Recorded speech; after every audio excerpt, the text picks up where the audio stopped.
So I just wanted to ask you, I mean, I'm making a lot of strides and feeling good, but I just wanted to ask you, sometimes I'm feeling a bit inconsistent, and I just wanted to ask you what you do to overcome that, or why do you think people, including me, are inconsistent? And how can we become more consistent? Inconsistent in what sense?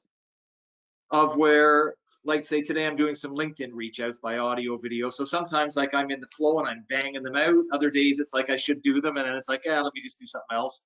So so if there's say 5 things I need to do to grow my business, sometimes I'm like, yeah, I'm just plowing them out. I have a spectacular day, and then other days it's like, oh, so yeah, I don't know, just being inconsistent on some of the things I need to be doing. Yeah, that comes to the motivation factor, right? It's like if your cup is really full, if you're really full, you're not going to want to eat. You got to Yeah. get hungry before you want to eat, right? So it's about letting yourself get hungry so that It's you funny actually because want to eat. you just when you said that, I was thinking earlier today what would like excite me, right? And I Yeah. was thinking that by the end of this year, I have some friends in Hawaii, and they said, well, if you want to come for some of the winter and stay with us, but I thought, well, only if my business is at a certain level where I feel that I could still be working from there. So it gave me this new hunger. That's funny you use that word, Quazi, and saying Yeah. that's a real incentive because I'm not just going to go there and sit there. So that's a new hunger. So maybe, yeah, that's it, is get hungry. I like that. Get hungry again. Hashtag get hungry. Yeah. But also there's a trap that people fall into. There's like a sweet spot, right? Because Yeah, you got to remember the hungry never get fed. If you're yeah, constantly hungry, you're never going to get fed. But at the yeah. same time, if you're full all the time, you're never going to want to eat. So there's a sweet spot to know when the level you've got to keep your own personal cup. This comes to like the balance between effort and surrender, right? Finding that internal sweet spot. So you're going to figure this out on your own. When you're not putting in the work and doing what you know needs to be done, then you've got to, set goals that really inspire you to move forward. I would recommend, there's a great documentary on this. Okay. Michael Jordan, The Last Dance. I've started watching that. Someone It's really just amazing told how me he about gets that himself. last week. Yeah, definitely give it a watch. So what was the main thing you took from that then? It's about how Michael Jordan motivates himself. Right? I don't agree like a 100% of the way he does it, but he just makes up these stories and these scenarios that he knows will drive him. Just like you have with your core emotional driver, Michael Jordan is very, very clear about his core emotional driver, which is wanting to become the best and, that competition hunger. So there was this game where, they lost in the playoffs, like the first game. And he was like, he started telling people, he made up this story about how the opposing teammate put his arm around him and he said, "Nice game, Michael," and that like ticked him off. He made that story up in his head, and it was so real to him that it actually drove him to absolutely obliterating the team the next game. Wow. But this, after when he was interviewed, it was like, oh, was this story really true? Did XYZ really put his arm around you and sarcastically say, "Nice game"? He was like, no, I just made that up.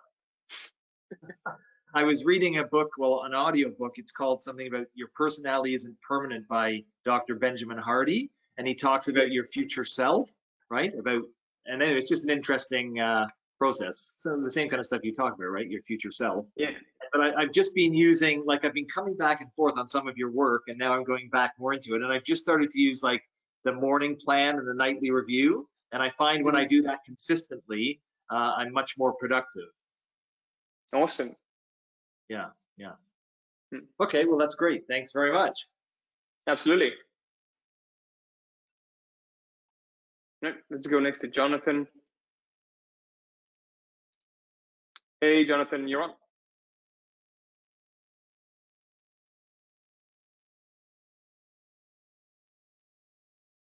You've got to unmute yourself and then we'll be able to hear you. There we go. Hello. Hey. Hey. I was wondering if you would be able to tell me when you were doing like 10K to 20K months, what was your like daily routine like just so I can get like an idea of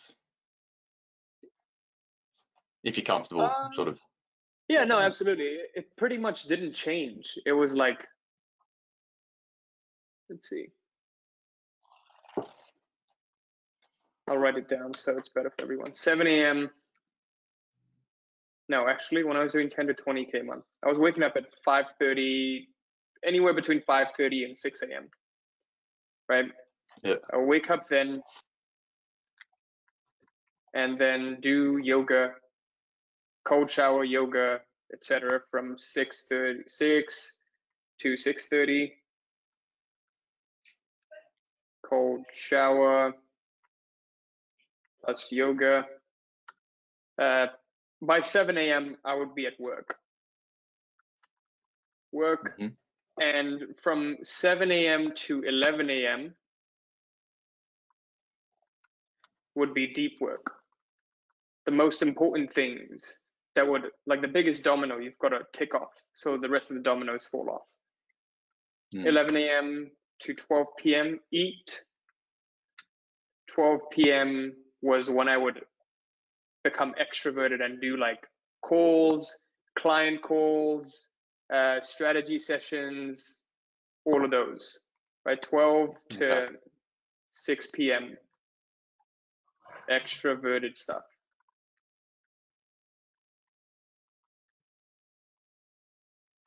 Yeah. So 7 a.m. to 11 a.m., that's my deep work time, right? That's when I'm completely introverted and I just like become very, very introspective and I do like business work because it gets very difficult. I was creating content for the program back then when I was doing this because the program was incomplete. Yeah, that's what I would do then. And then from 6 p.m. to 7 p.m. dinner, 7 p.m. to 9 p.m. have fun, leisure, and then 10 p.m. bed. Yeah. So was there any days there where you had like full admin day, like where you would just concentrate on, you know, like accounting stuff and like contracts, all that sort of extra stuff that you need to do? No, there wasn't a full day of that ever. I never had that much admin work to do. If it were, I could get it done from 7 a.m. to 11 a.m. on a particular day. But content creation takes me a whole day. So Thursdays, the whole day, I would create videos, edit videos, release videos. Yeah. Okay. Yeah. Yeah. Cool. All right. Yeah, because I was just I did my my new routine like yesterday, and I just wanted to sort of cross-reference with you just to see like whether it's matching up, like to be quite in line. So yeah, it's looking. You've got to find what works for you. You know, you can't like just take someone else's routine, work 12-hour days. There's no point. Because when you start off with entrepreneurship, it becomes more about waking up at 5:30 than it does about actually getting your clients' results and actually getting clients. Yeah. Right? It becomes more about what routine you have in place and how much work you're getting done than the actual work you do get done. Yeah. Yeah. Yeah, it's definitely been like that for me, like in the past. So I'm trying to like figure out, you know, the best way to sort of work my own way of doing things. So yeah, no, that gives me a solid idea. So thank you. Absolutely. Right. Let's go next to Marcus. Hey, Marcus, you want? Hey, man. So we discussed on the strategy call, I feel stuck about not having this clarity about what I want to build and create in this world. And I feel like even with this week one, I keep coming up with the same ideas and thoughts that I had a couple of times before. So it doesn't feel new. And so I start getting in this mode of, oh, will it work this time? Because it's so familiar, all the thoughts, and yeah, nothing new, no new insight is coming up with my dream and what I want to create in this world. Yeah, that's completely natural. You're in this particular state of being. Have you come to week 2 yet? No.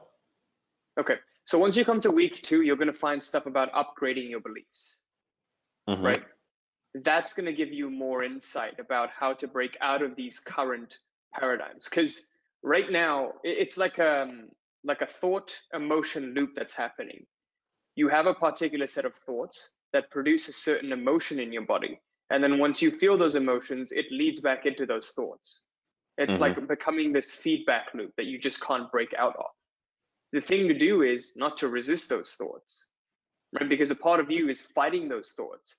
So the problem becomes you have thoughts, but then you fight the thought itself. So you have negative thoughts about the thoughts. Yeah. Yeah. So like negative thoughts about the negative thoughts. True. Right? Which makes it worse. So it just multiplies. Negative times negative times negative. And then you get more and more negative about it because you keep fighting it more. The only thing to do is to accept it. Just accept what it is, and where you are at. Okay, so for example, basically during my whole day when I'm not involved in work, I do, but when I have a quiet moment, my thoughts revolve around what should I do? How can I provide value? What's my thing? So this is kind of an ongoing process. So how do I deal with that? See, that's not a bad thing, right? Having thoughts about what should I do? You know, how can I provide value? It's the place that these thoughts are coming from. You can come from a place of frustration of, oh shit, what do I do? How am I going to provide value? How do I move forward? Or what should I do? How can I give even more value? Do you see what I mean? They're different place.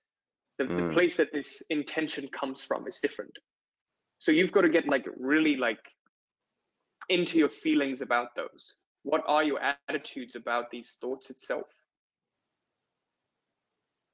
Because if you do focus your mind like that, if it's not in a place of frustration and resistance, the right opportunities will come your way. Like it will show up for you. You just need to become receptive enough to actually see it and then capitalize on it. Okay, and the place to come from is like my new character. So the identity and the yeah, the whole system of my new character. Yeah, pretty much. What would the Marcus 2.0 in this situation? How would he think? What would he do? Okay, and I learn how to embody this 2.0 version later in the program. Yeah, pretty much. Okay. But the biggest key for you, I would say, is because what's happening right now is there's a complete resistance and complete kind of like a fear. Unless and until you can get into full acceptance of what is, change will never happen. You'll never be able to choose the next script that comes into your life. So accept that I don't have a clue yet. Yeah, just completely accept it. I'm clueless. I don't know anything. I've seen in my personal life, whenever I just say, wow, I really don't know why this is happening. I really don't know why in the month of February, I've had so many damn refunds to the program, or I don't know why my calendar is slowed down and the strategy sessions aren't coming in. I just don't know. I just accept it. And I know that it's going to come at the right time. It's going to show up for me. When you trust that, when you get into that level of trust, it does happen. Because now what happens is, because if you're not joyful within and if you're not open, you're never going to receive. If you're closed off and you're like, shit, it's not working, nothing is working, I don't know what to do. And then the right opportunities are coming to you, but you're like, yeah, but I don't know what to do. Okay, that's great, but I don't know what to do. Do you see what I mean? Yeah. Okay, thank you so far. Yeah. All right. Let's go next to Brian.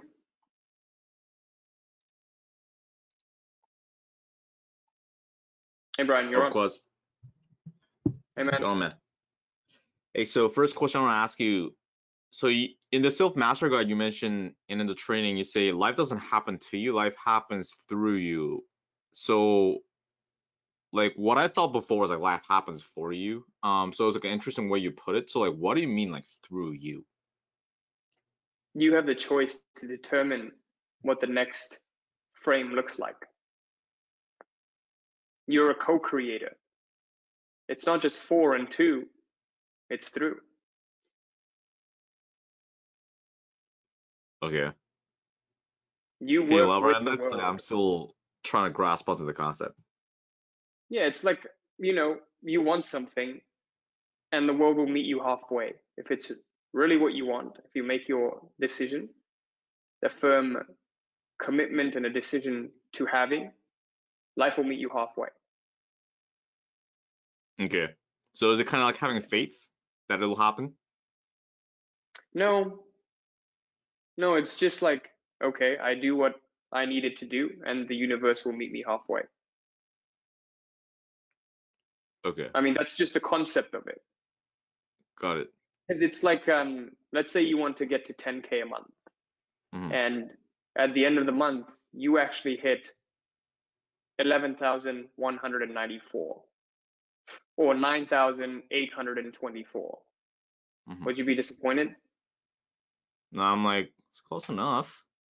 Yeah, exactly. So that's how life meets you halfway, because it's a probabilistic space, Right. right? It's a wave of probabilities, and then the wave function collapses when there's an observer to observe it, and it collapses into material reality the more you keep focusing on it. This is why it's futile to change what is, right? Because this has already been observed. It's harder to change what is than to choose what is to come next. It's so easy to choose what is to come next because people haven't observed it yet. It hasn't come into fruition. It's like it's still in the probabilistic space.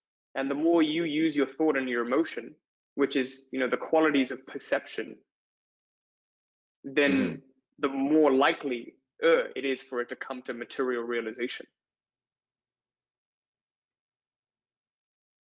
Got it. Okay. Yeah.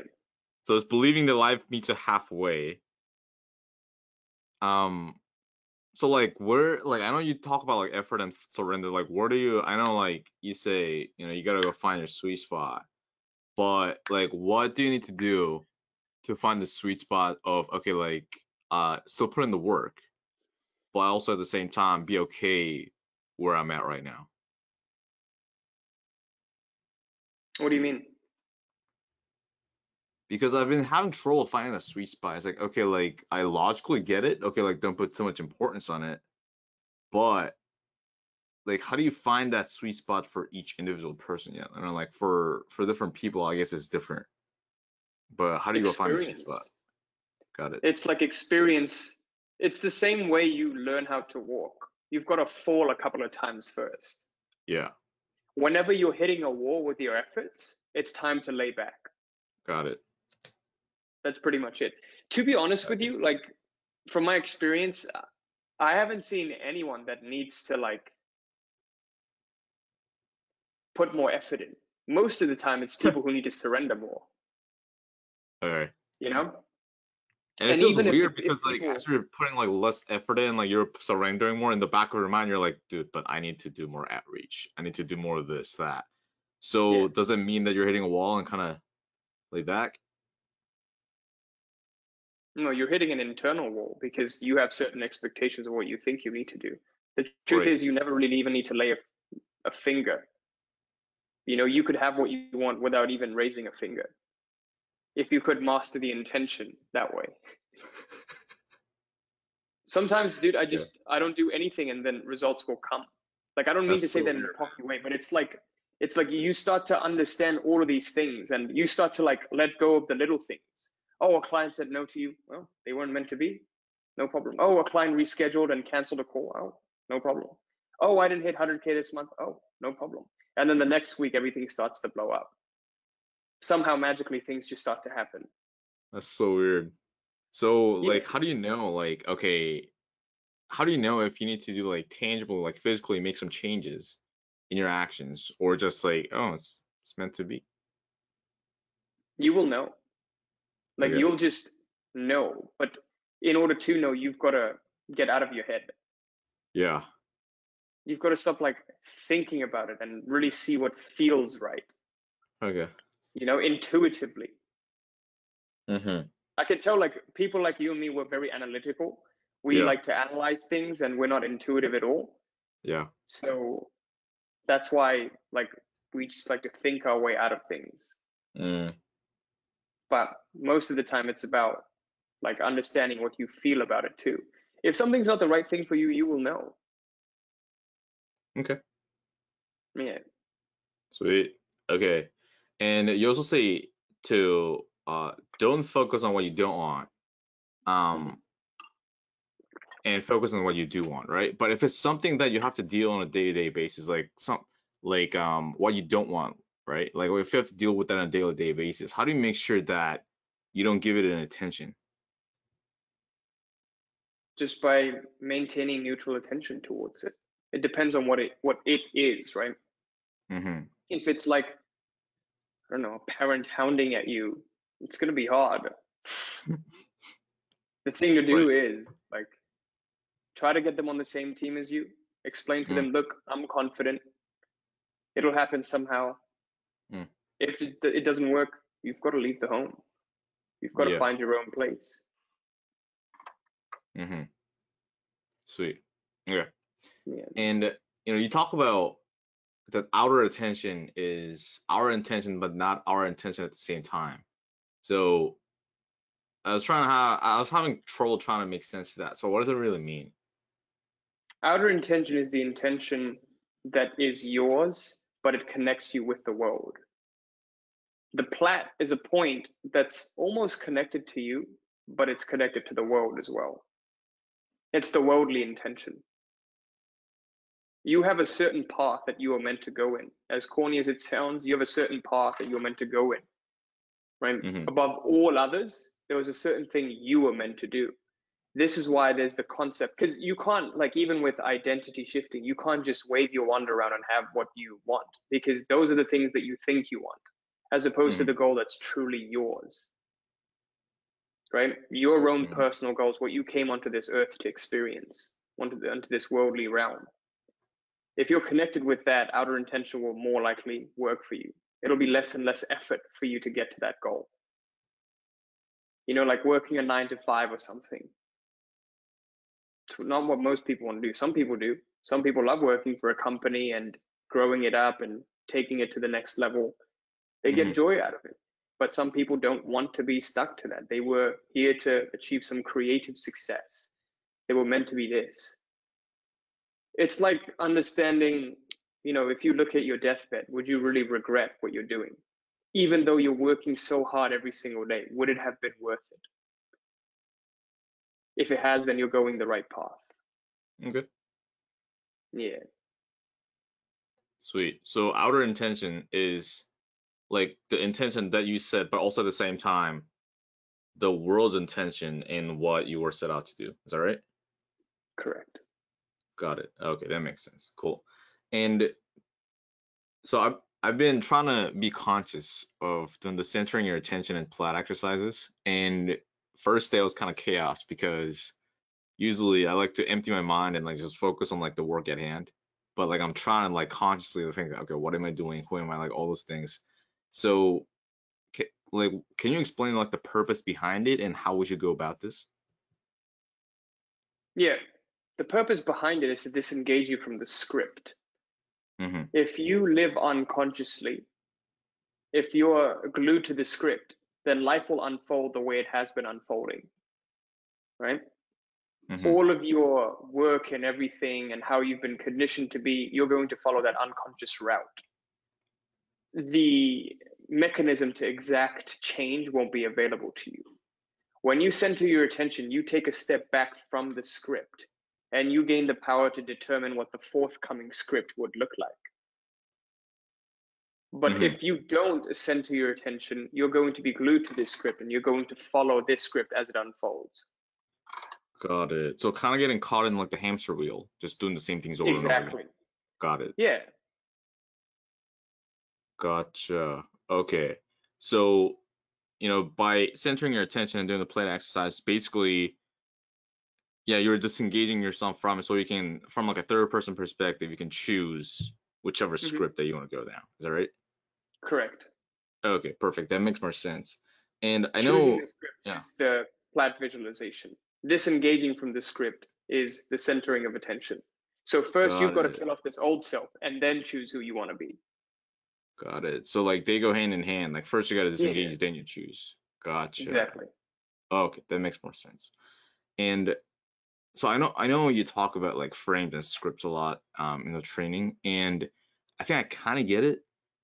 And you say you can just choose a different script, right? So can you kind of elaborate in like frames and scripts, what the differences are, and like uh is script like just like a different, like, I don't know, like A destiny or script is a future? series of frames. Yeah, Got it. a script is a series of frames. A frame is like, if you look at film reels, Mm-hmm. the script is the whole reel itself, how the movie was supposed to unfold. And the Mm-hmm. frame is the individual frames, like this exact instantaneous moment, Mm-hmm. t equals 0. Mm-hmm. This point in space is a frame. This is another frame. So a lot of frames, an infinite amount of frames are unfolding between this and this. Got it. Yeah, Okay. And just like a parallel universe, like there's like different frames and scripts, and you can just choose your own one, right? yeah, pretty much. Yeah. Sweet. Perfect. So last question I have for you today is, um, well, I kind of asked you, but you say the hungry don't get fed, um, but you have to be hungry as well. So you have to not put too much importance on it. Um, yeah, like, I don't know. I guess you kind of answered it, so yeah, it makes Yeah, sense. to Yeah, answer what you were asking, you've got to learn to want without needing, yeah, yeah, to intend without needing. yeah. Hmm. All right. Yeah, no worries, man. Awesome. Thank you so much, man. Appreciate you. Absolutely. Let's go next to Aleem. Hey, Aleem, you're on.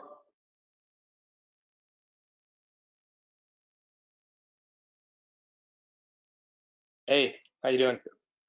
Great, man. How are you? Good, good. So as always, the stuff is really blowing my mind. But I had a couple questions. One of the things that you said was that we need to use our focus and our emotion, and that when we do it correctly, we can achieve the outcomes that we want to achieve. Did I understand that correctly? Depends on which context. Okay. Let's So your say, thoughts and your emotions. Yeah. yes. So let's say I want to increase my income. So Yeah. I focus on the thought of the amount of income I'd like to earn, let's say per month. And Yeah. then with the emotion, do I just feel what it's like to already have that income, or? Correct. So what does life look like after you've made that income? What do you Okay. feel? What is that sense of accomplishment that you really feel? What is that sense of wonderment and surprise and astonishment that you feel that you've actually made it? Okay. Now Yeah, the that's a next, powerful emotion. okay, great. Now is one more powerful than the other? Like, is the thought more powerful than the emotion? No.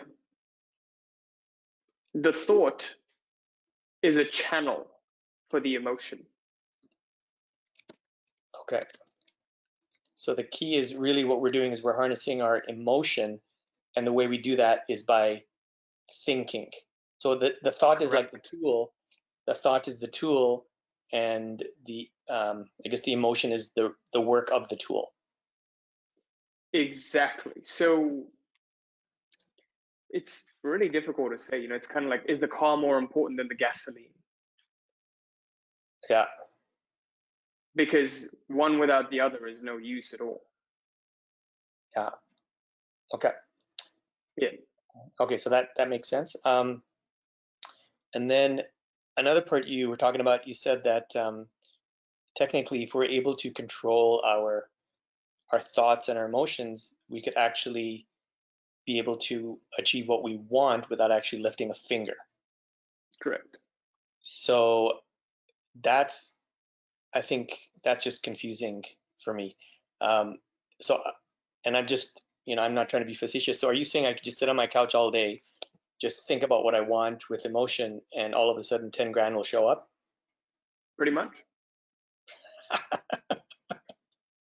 I'm serious. Yeah. It's just, it doesn't fit your limited paradigm, your limited worldview. How would it show up? How would I make 10K a month in my business if I don't even have a business? Right? Yeah. So it doesn't fit the certain framework, so your mind doesn't want to accept it. So the thoughts won't even go there. Okay. So it's much easier. So this is the concept of inner intention and outer intention. Outer intention has a spontaneous time of when it works. It's like when everything clicks. Have you ever had that moment in your life where it's just like everything is just clicking? You don't know how it happened, but intuitively it just felt so right and it happened. Yeah. You just had this slight feeling that it would happen. That's outer intention. But you don't know, it's not a predictable way of it working. So in the meantime, what you do is you move with inner intention, your own personal intention. You can achieve all of your goals with your personal intention and taking massive action. Outer intention is the tool that just makes it like, oh, wow, that was so easy. You just work so hard at trying to get your YouTube channel up, and you pump up so many videos. And then one day, just like a video you never thought would goes viral, and you just get crazy subscribers. And you're just like, how did that work? Oh, whatever. It just doesn't make sense at all. Okay. Okay, so I guess the key is, what you want to do is kind of do three things. Number one is you want to make sure that you're taking consistent action in the way that, in what you want to achieve. Make sure that you consistently feel like what it's going to feel like when you achieve it, and then you use your thoughts to make sure that you're thinking in that way. Correct. Yeah. So do what you can and leave the rest up to the universe. Okay. Rest easy at night knowing that you've given it your all. That's it. It's as simple as that. And then anything you want will happen. Okay, what's interesting is that sometimes, to your point, is that there have been times I've thought of something, and then my mind, I'm like, it's never going to happen. So I just let it go completely, and then it shows up. And it shows up usually better than what I had expected. So can you just maybe explain that a little bit? Yeah, you've just completely let go of it. And there's like still a little bit of intention behind that. But now there's not enough neediness onto it. You don't put it on a pedestal. You make the intention and you let go of it. Even when you say that's not going to happen, you still want it, right? A little bit, yeah. It's like the universe doesn't care about the nature of your thoughts, what you want and what you don't want. It cares about the content of your focus. That's what the mirror reflects. You're going to see this week 3 module 2. If you don't want something, it's going to happen. If you want something, it's going to happen. Okay. Yeah. All right. Well, thank you. I appreciate it. Absolutely.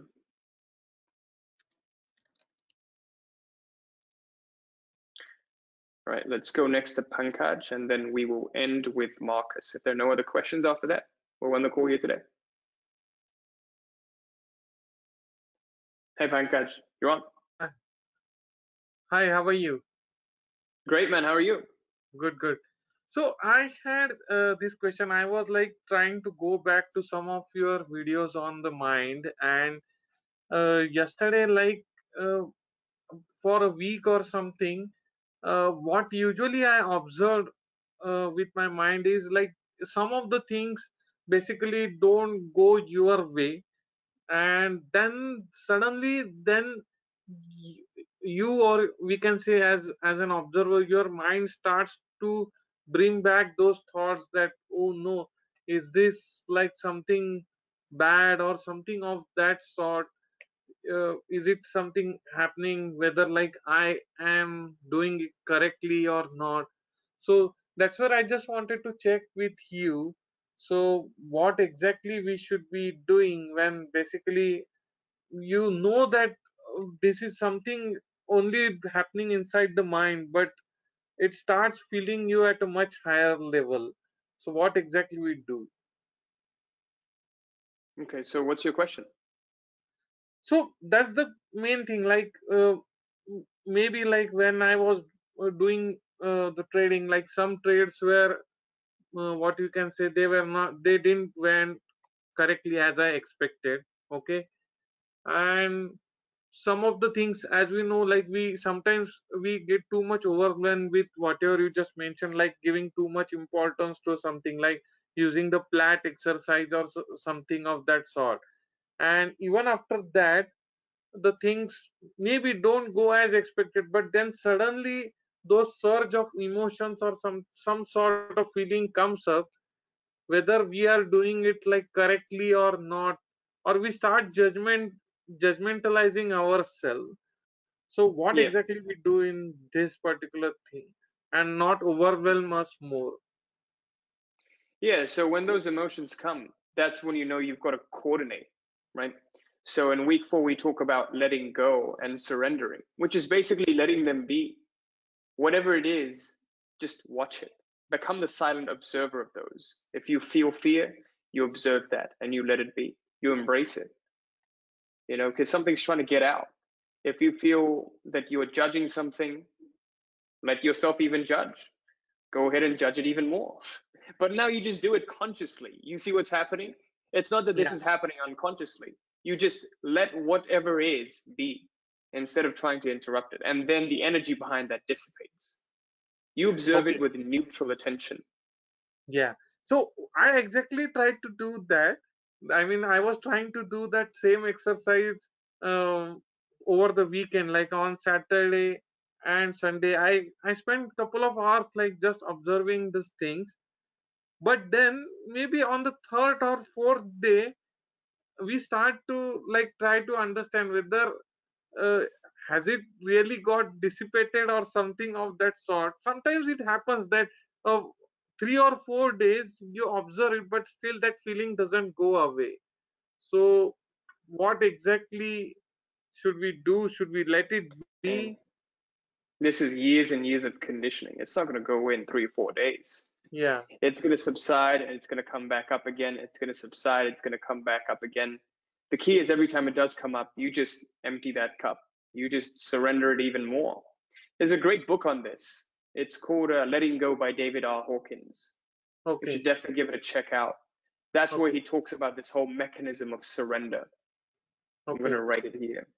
Okay. Sure. Great. David R. Hawkins.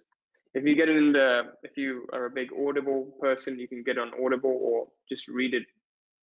Okay. But yeah, he basically talks about this whole letting go mechanism and how, when you think you're doing it wrong, you're actually doing it right, because now the ego knows that it has something powerful that can be cut through.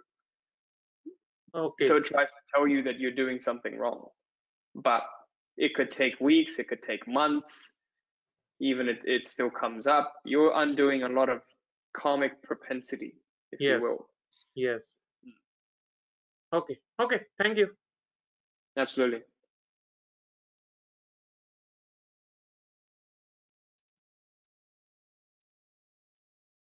All right, let's take the last question from Marcus again. Hey, Marcus, you're on. Thank you, man. It's a follow-up question because I just looked at my schedule and tomorrow I'll have about 4 hours free time. So I'm going to spend 90 minutes deep work on finishing the worksheets from week 1. And how would you go for another 90 minutes if your goal was to find more clarity around what to do, what to create, what to build? So how would you spend that time? You're overthinking it. For sure, but You're overthinking it. It's just, you can do nothing. If you find time, the best thing you can do is do nothing. Just sit there and do nothing. That's honestly the best thing you can do. I'm serious. Don't research niches. Don't try to do the next thing. Anytime you think you need to do something, or you think, you should be filling up the time when you have free time, don't do it. It's the worst thing you can do. If you have free time, learn to let yourself go and enjoy. And would you consider, like, usually what happens when I just sit, I prevent myself from like using the phone, I start thinking about the things. So is this doing something thinking, or is thinking considered as doing nothing? Thinking is still doing. It's like an internal doing. It's more subtle, but it's still doing. But it's easier said than done not to think. I mean, people spend their whole lives trying not to think, to stop their thoughts or slow it down. Yeah, so you mean basically being aware and being aware that you're aware, and this kind of nothingness. Exactly. Yeah. So what I would say is, in week 1, you've seen like the 2 things you've kind of got to do, the 2 action items that'll help you move 1 step forward. Just keep your trust that, whatever it is in the right time, it will show up for you. What do you need to do? But you've just got to, in the meantime, do what you think you know, or what the best you know from your current knowledge. And then the rest of it, when the time comes, will show up for you. The more you force it, the longer the delay gets. The more you force it, the more you resist it. Yeah. What do you think you need to do? Oh, doing the program, that's one thing. Oh, visualizing my goal and looking at my ultimate slide and what that feels like. Those are 2 things you know what to do. Maybe you even have other ideas of what you think you need to do.